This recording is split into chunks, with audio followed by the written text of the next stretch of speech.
Captain Lee Dong-wook stood on the observation deck of New Seoul Colony, watching the twin suns of Kepler 442b paint the morning sky in shades of orange and gold. The coffee in his hands was real Earth coffee, shipped at great expense across 12 star systems.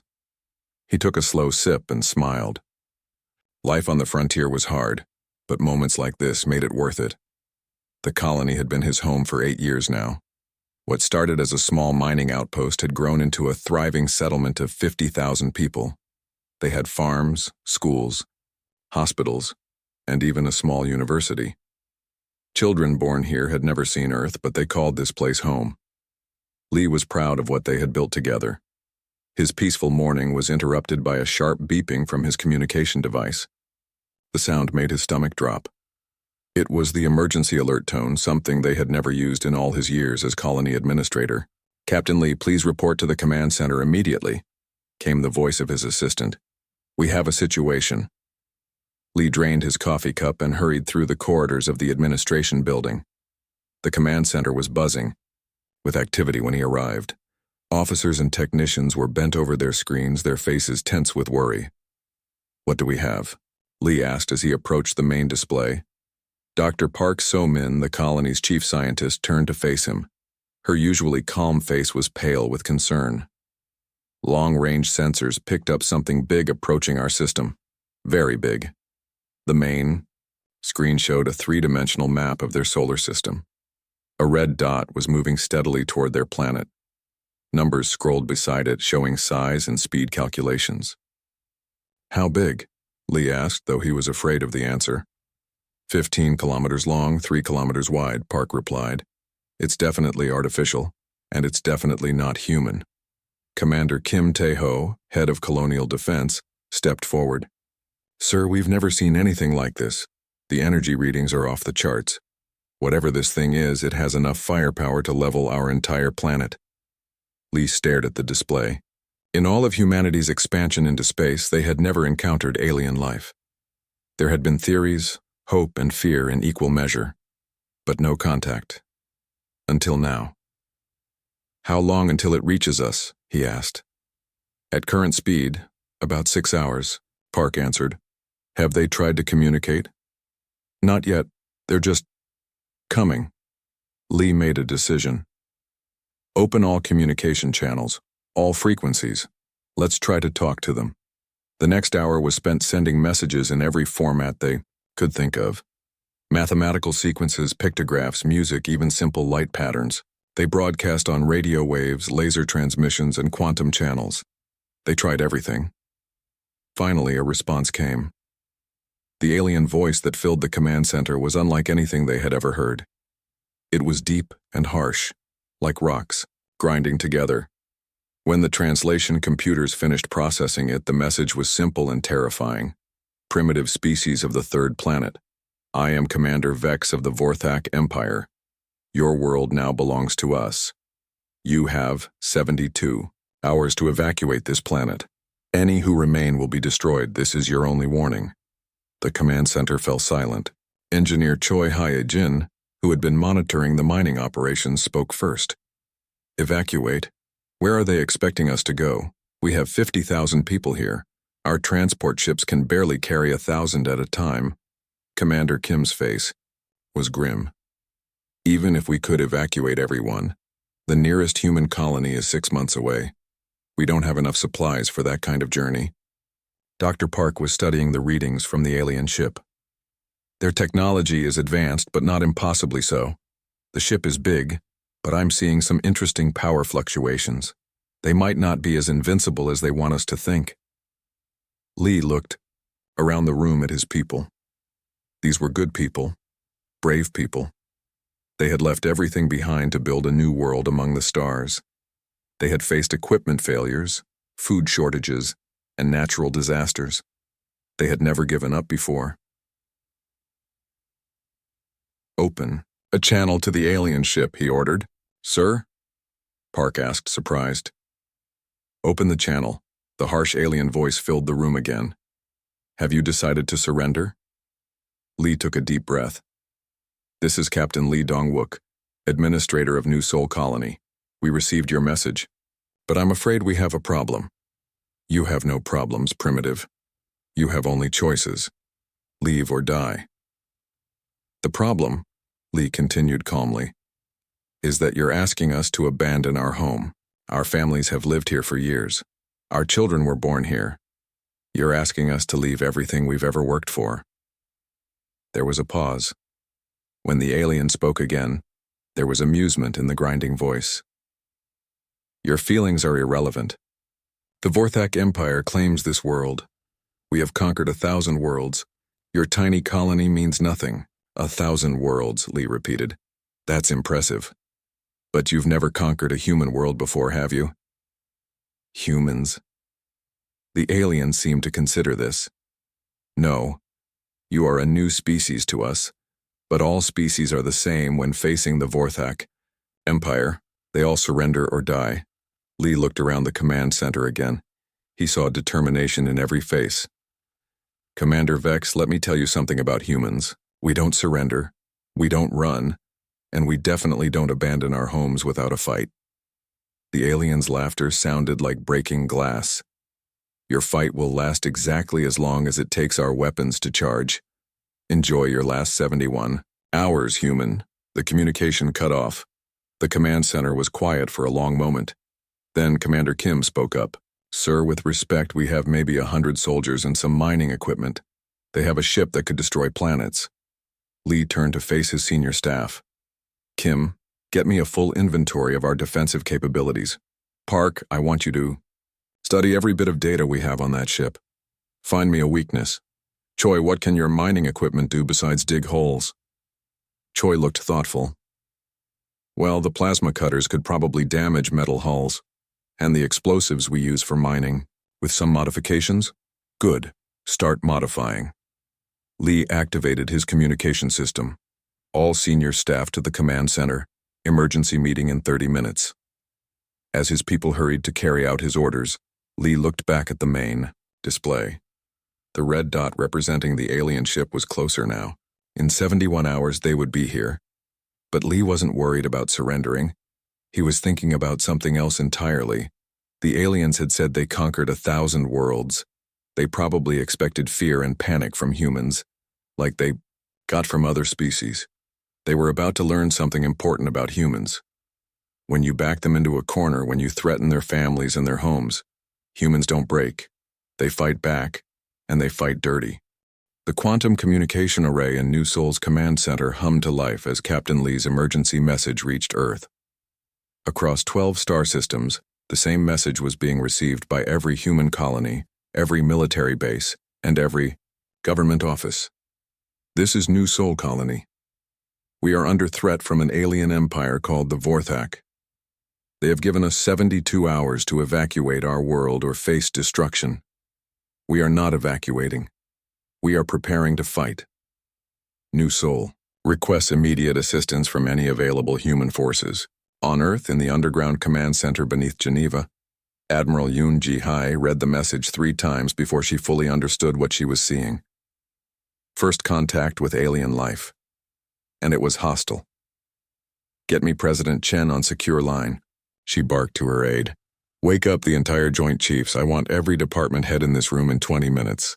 The aide hesitated. Ma'am, it's 3 in the morning. I don't care if it's Christmas morning. Move. Within an hour, the most powerful people in human space were gathered around a holographic display showing the New Soul system.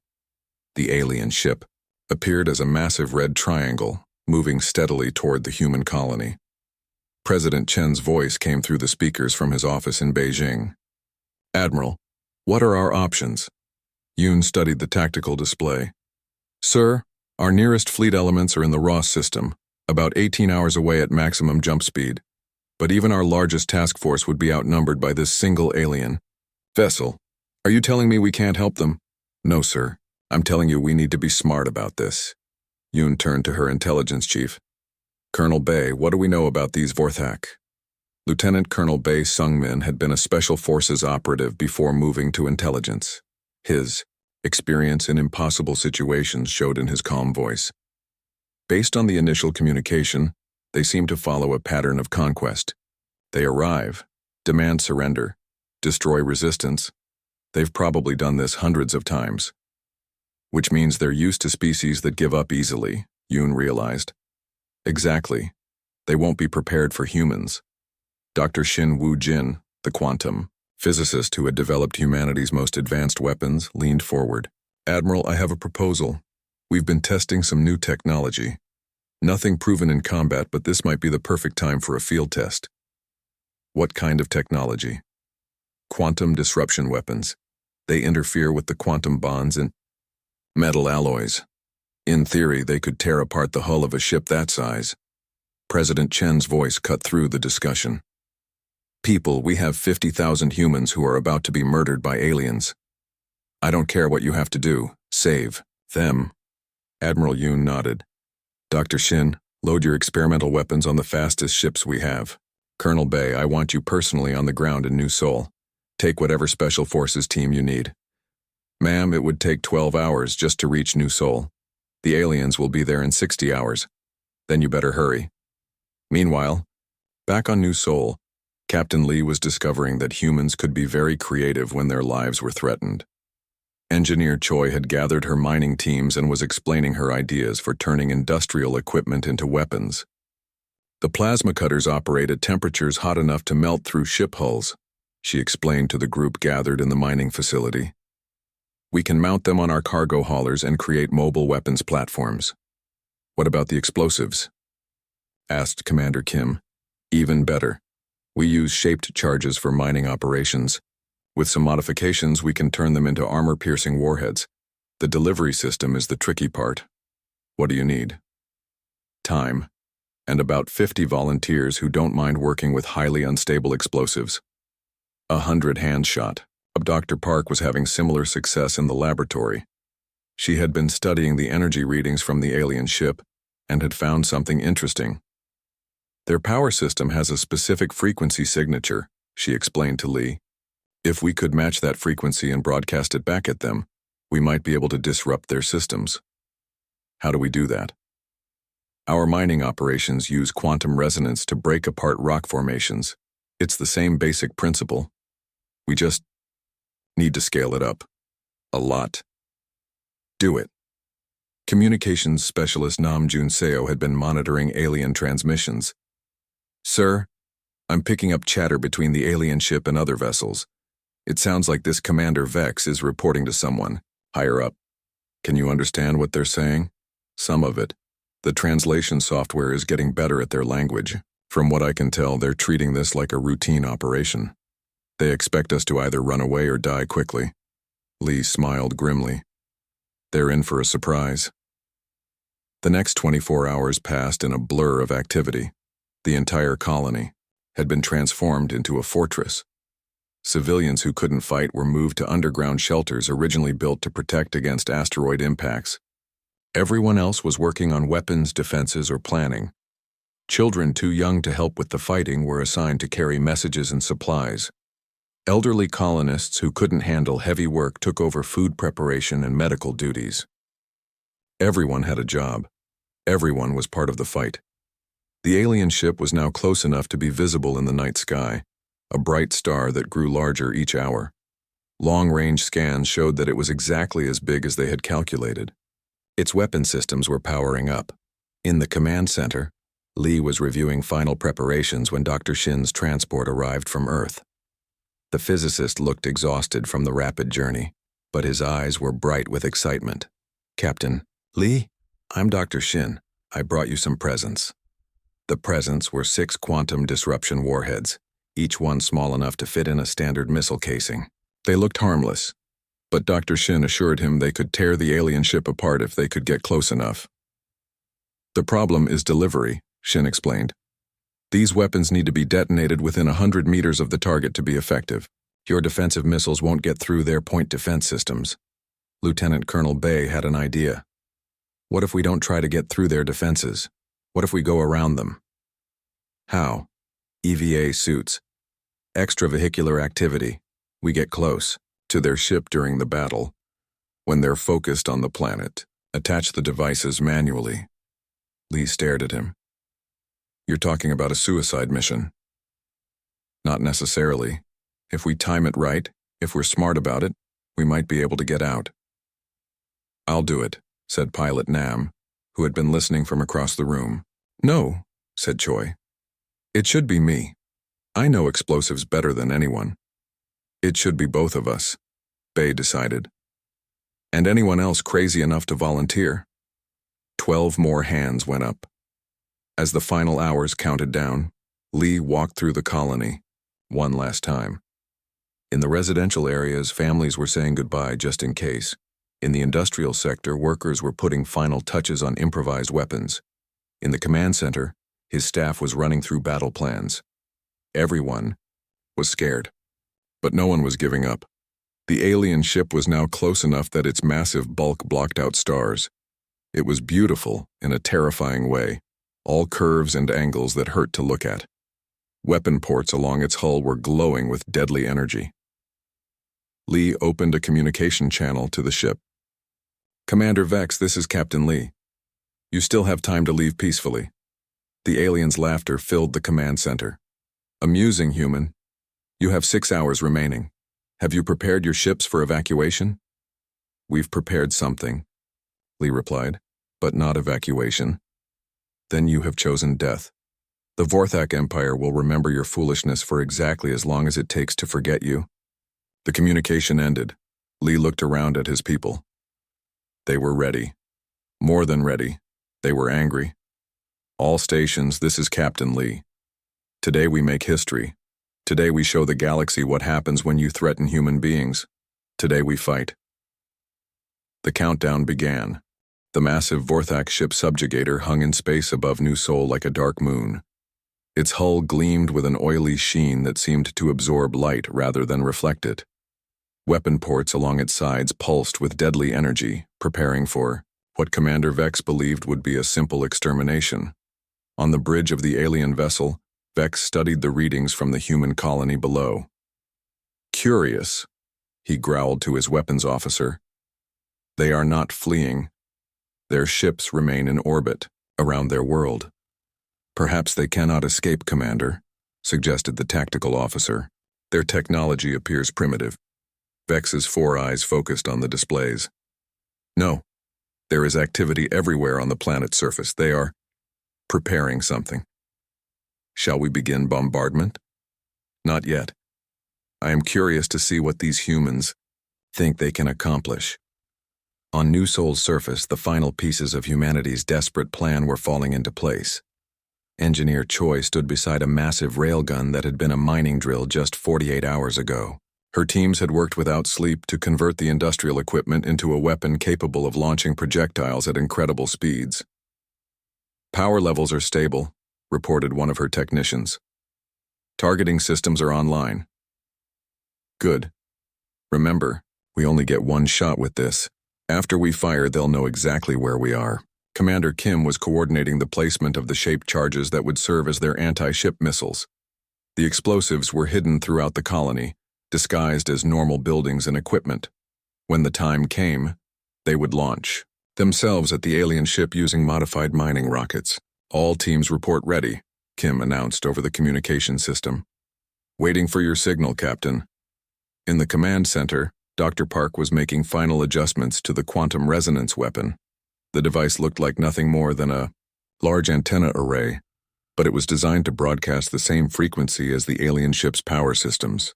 If this works, she explained to Captain Lee, it should disrupt their energy grid. At minimum, it will cause power fluctuations. At maximum, their ship might tear itself apart. Lee nodded. And if it doesn't work? Then we hope the other plans work better. High above the planet, Lieutenant Colonel Bay and his volunteer team were making their final preparations. They had used a small transport to get close to the alien ship during its approach, hiding in the shadow of a nearby asteroid. Now they waited in their EVA suits, quantum disruption devices strapped to their backs.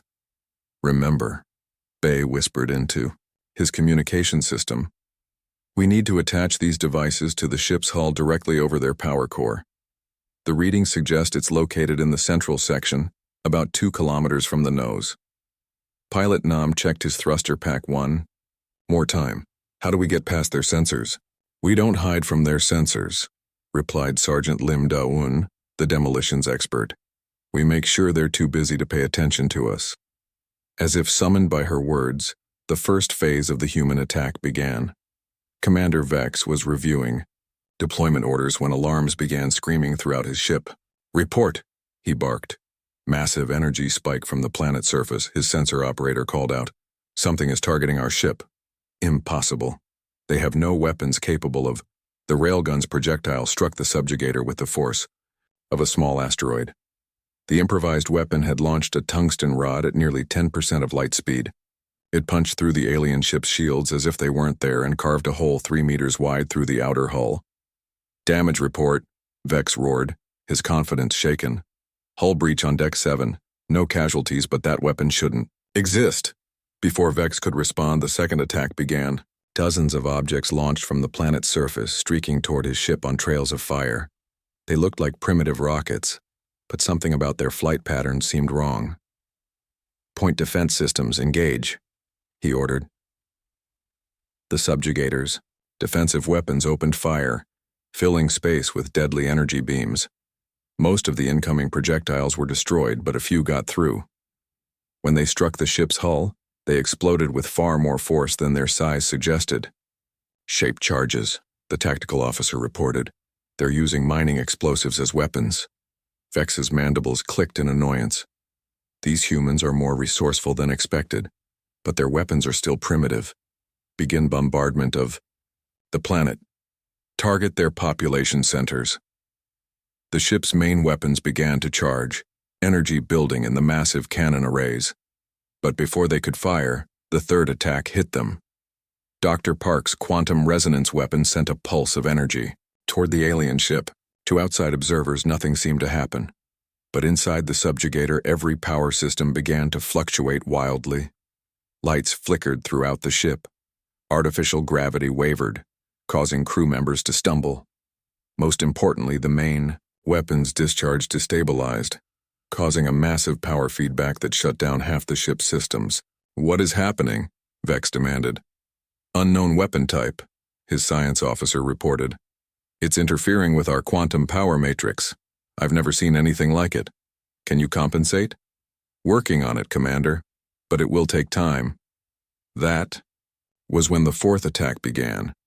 Lieutenant Colonel Bay's team used the chaos inside the alien ship to approach undetected. Their small EVA packs were nearly invisible against the star field, and with the ship's sensors disrupted, they made it to the hull without being spotted. "Placing charges now," Bay whispered as he attached the first quantum disruption device to the alien hull. The weapon was designed to create a localized quantum field collapse, essentially causing the atomic bonds in the ship's structure to forget how to hold together. Pilot Nam and Sergeant Lim placed their devices at calculated points along the ship's central section. They had studied the power readings from Dr. Park's scans and knew exactly where to place the weapons for maximum effect. "All devices in place," Lim reported. "Ready for detonation." "Get clear," Bay ordered. "Minimum safe distance is 5 kilometers." The team used their thruster packs to push away from the ship as fast as possible. Behind them, the subjugator was slowly getting its systems back online. The quantum resonance attack was weakening as the aliens found ways to compensate. On the planet below, Captain Lee watched the tactical display with growing concern. Their attacks had damaged the alien ship, but it was still operational. And now it was angry. "Sir," Commander Kim reported, "enemy ship is targeting our population centers. Energy buildup suggests orbital bombardment in 30 seconds. Lee made a decision that would be remembered for centuries. Dr. Shin, detonate the quantum devices. All of them. Now." "Sir, our people are still—" They knew the risks. "Do it." High above New Seoul, 6 quantum disruption devices activated simultaneously. The effect was immediate and devastating. The quantum fields created by Dr. Shin's weapons began to interfere with the fundamental forces holding the alien ship together. Metal began to separate at the molecular level. Energy conduits collapsed as their atomic structure failed. Commander Vex watched in horror as his ship began to tear itself apart from the inside.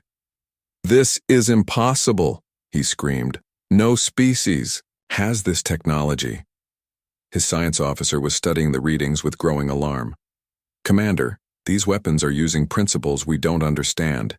They're causing quantum decoherence in our hull materials. Can we stop it? No. The effect is spreading throughout the ship. We have maybe 10 minutes before total structural failure. Vex stared at the planet below.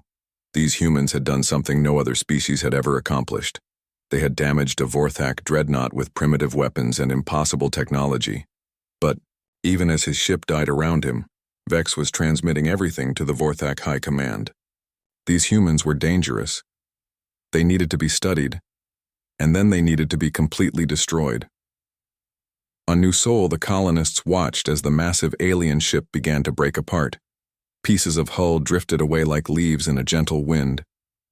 Secondary explosions lit up the darkness as internal systems failed. But Captain Lee wasn't celebrating yet. He knew this was just the beginning. "Send a message to Earth," he ordered. "Tell them we've won the first battle." But this Commander Vex transmitted our entire engagement to his people. They'll be back, and next time they'll bring more ships. Dr. Park looked up from her sensors. "Sir, I'm detecting quantum signatures from multiple points in space. Jump drives. Something big is coming." Lee nodded grimly. They had sent a message to the Vorthak Empire. But the Empire was sending a message back. The real war was about to begin. 3 days after the destruction of the subjugator, space around New Sol filled with the largest alien fleet anyone had ever seen. 67 Vorthak warships emerged from quantum jumps, their dark hulls blocking out the stars. At the center of the formation was a vessel so massive it could have held entire cities. High Admiral Kresh of the Vorthak Empire stood on the bridge of his flagship destroyer of worlds. His 8 arms moved across multiple control panels as he studied the readings from the human colony below. Unlike Commander Vex, Kresh was not underestimating these creatures. "Show me the recordings from the subjugator," he ordered. The holographic display showed the final moments of Vex's ship. Kresh watched as primitive human weapons somehow tore apart advanced Vorthak technology. His tactical staff studied every detail. "Analysis," Kresh demanded.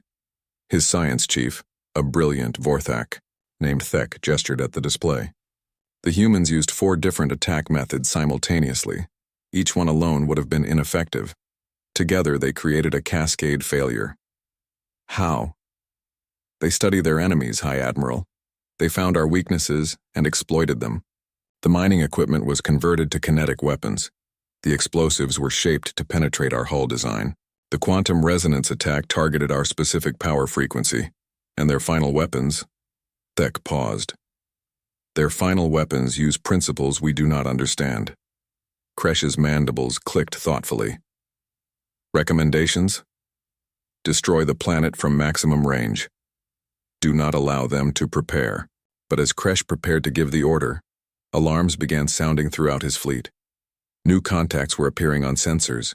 Human ships were emerging from quantum jumps all around the Vorthak formation. On the bridge of the human flagship Indomitable, Admiral Yoon Jihai smiled coldly as her fleet completed its deployment. 17 battle groups had answered the call for help. Ships from every human colony, every military base, every corporate security force.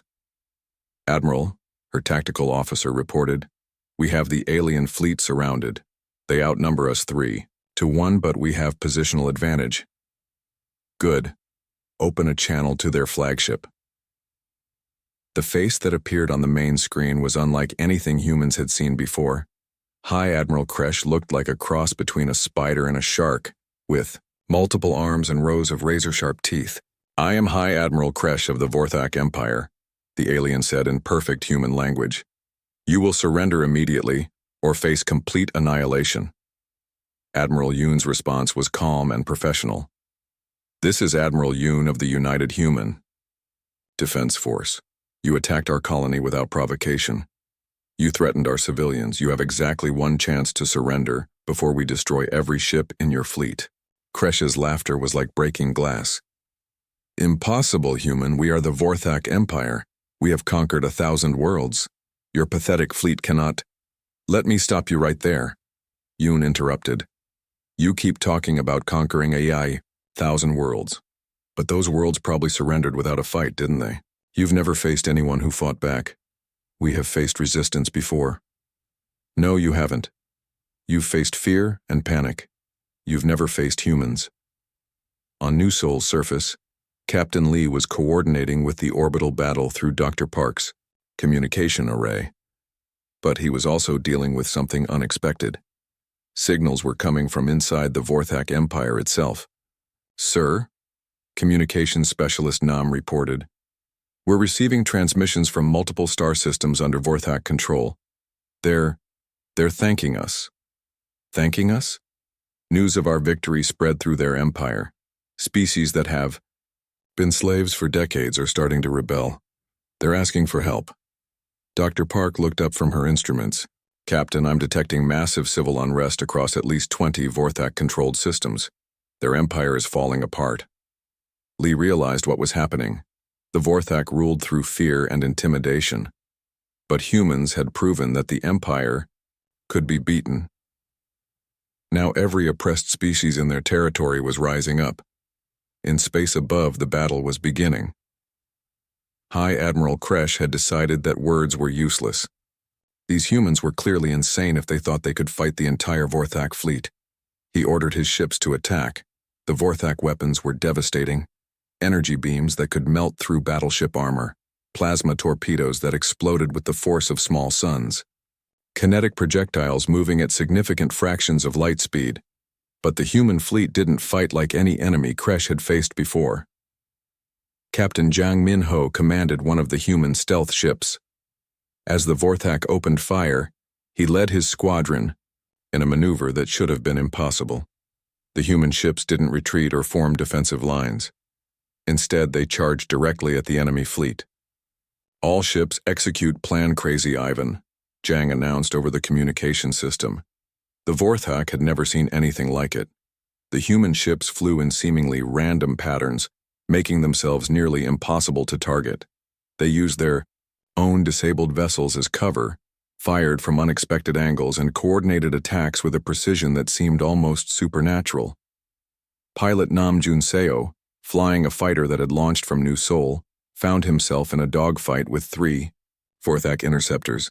The alien ships were faster and more heavily armed, but Nam had something they didn't: desperation and creativity. He led the enemy fighters through the debris field left by the destroyed subjugator, using the wreckage as cover.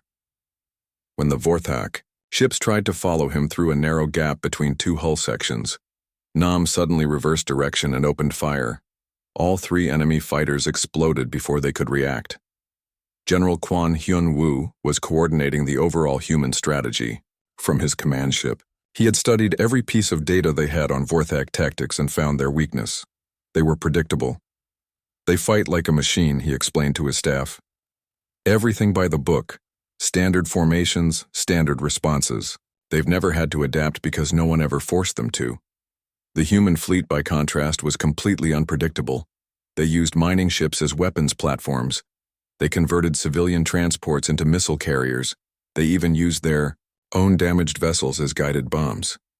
Sergeant Lim Da-un, who had survived the EVA mission to the subjugator, was now leading boarding parties against Vorthak ships. The aliens had never experienced boarding actions before, and their ship designs weren't prepared for internal combat. "Their corridors are too wide," she reported to General Quan. "They never expected to fight inside their own ships. We can move freely while they stumble over each other." Dr. An Mi-young was conducting psychological warfare from the human flagship. She had been studying Vorthak communications and had found something interesting. Their rigid command structure was actually a weakness. "They can't adapt to changing situations," she explained to Admiral Yoon. "Every decision has to go up the chain of command. If we can disrupt their communications, do it."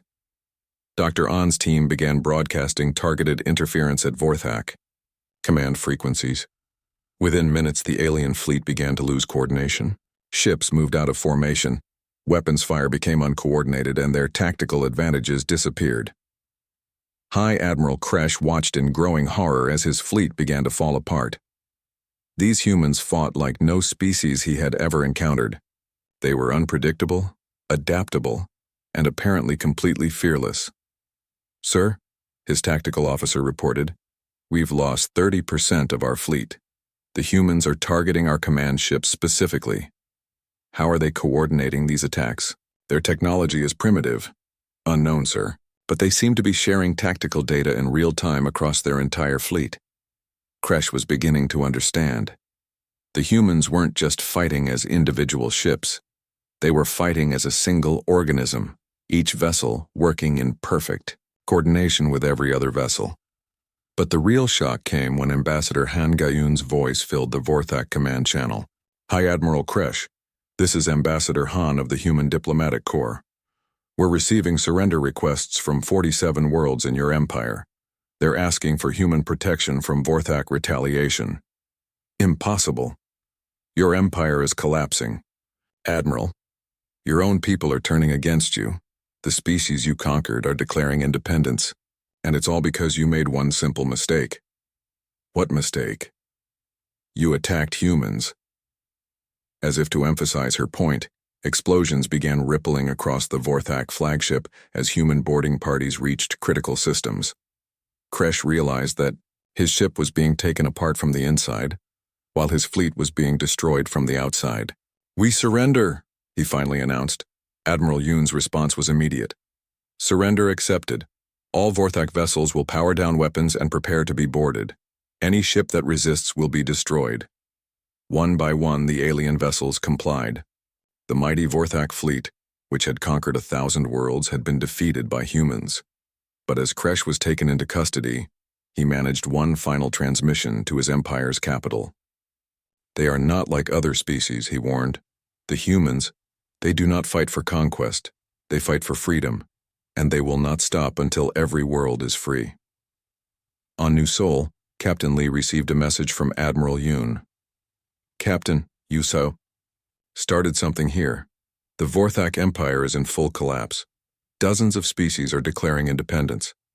They're all asking the same question. Will humanity help them stay? 2 years after the Battle of New Seoul, the galaxy was a very different place. The Vorthak Empire, which had ruled over 300 star systems for centuries, no longer existed. In its place was something unprecedented. The Galactic Liberation Council. Captain Lee Dong-wook, now promoted to admiral, stood in the council chambers on what had once been the Vorthak capital world. Representatives from dozens of species filled the Great Hall, all of them free for the first time in generations.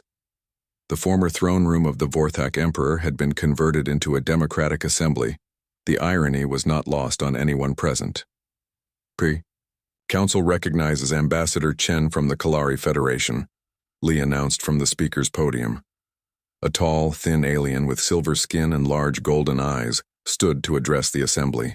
Honorable representatives, our people have lived in slavery for 300 years. We had forgotten what freedom meant. The humans reminded us. We propose that New Seoul be designated as the permanent seat of the Galactic Liberation Council. Applause filled the chamber. Lee smiled as he remembered his small mining colony that had become the symbol of resistance across the galaxy. Dr. Park So-min, now the Council's chief science advisor, was working with representatives from 17 different species to share technology and knowledge. The humans had learned as much as they had taught. Alien medical techniques had eliminated diseases that had plagued humanity for centuries. Human engineering methods had revolutionized manufacturing across dozens of worlds. But the most important exchange was philosophical. The humans taught us something we had never considered, explained Representative Vask of the liberated hegemony worlds. They showed us that cooperation is stronger than domination, that voluntary alliance is more powerful than forced submission. Not everyone had accepted the new order peacefully. Remnants of the Vorthak military had retreated to the Outer Rim, territories where they continued to raid and pillage smaller colonies. But they found themselves facing something they had never encountered before: a unified response. General Quan Hyun-woo led the Liberation Fleet, a combined force of human ships and vessels from every free world in the galaxy. When Vorthak raiders attacked a defenseless colony, they found themselves facing not just the local defense forces, but ships from across the galaxy rushing to help. The raiders learned quickly that the age of easy conquest was over. Commander Kim Tai-ho had established the Liberation Defense Academy on New Seoul, where officers from every species trained together. The Academy's motto, suggested by Engineer Choi, was simple: never again. Students learned not just military tactics, but the principles that made humanity so effective in combat: adaptability, cooperation, and the willingness to fight for others, rather than just themselves. Lieutenant Colonel Bae Sung-min ran the Academy's Special Operations Program. His students came from worlds that had never known warfare, species that had been peaceful before the Vorthak conquest. He taught them that sometimes violence was necessary to preserve peace. The strong must protect the weak, he told his classes. Not because they have to, but because it's right. Dr. Shin Woo-jin's quantum disruption technology had been shared, freely with all council members, but with strict safeguards. The weapons were devastating enough to level entire fleets, but they could only be activated by unanimous vote of the council. No single species would ever again have the power to dominate all others. Pilot Nam Jun-seo commanded the council's rapid response squadrons. His pilots came from dozens of different worlds, flying ships that combined the best technology from every member species. They were the council's promise to every world: if you call for help, we will come. The Vorthak homeworld itself had become a memorial to the victims of the Empire. Former Emperor Vask's palace had been converted into a museum documenting the crimes of the imperial era. Millions of beings visited every year to remember what freedom had cost. But not all of the changes were on alien worlds. Humanity itself had been transformed by their role as liberators. Earth's government had restructured itself to better coordinate with alien allies. The old national boundaries still existed, but humanity now thought of itself as citizens of the Galaxy first, citizens of Earth second. Children in human schools learned the languages and customs of a dozen species. Many young humans chose to spend years living on alien worlds, learning from species their grandparents had never known existed. Admiral Yoon Ji-hai had become the first human to hold the position of Supreme Commander of Liberation Forces. She coordinated military efforts across 300 star systems, ensuring that no world ever again faced conquest alone. "We didn't set out to build an empire," she often said in her speeches. "We just wanted to be left alone. But when we saw others suffering under oppression, we couldn't ignore it. That's what makes us human." The anniversary of the Battle of New Seoul had become a galactic holiday. Liberation Day was celebrated on every free world, with ceremonies honoring those who had died fighting for freedom.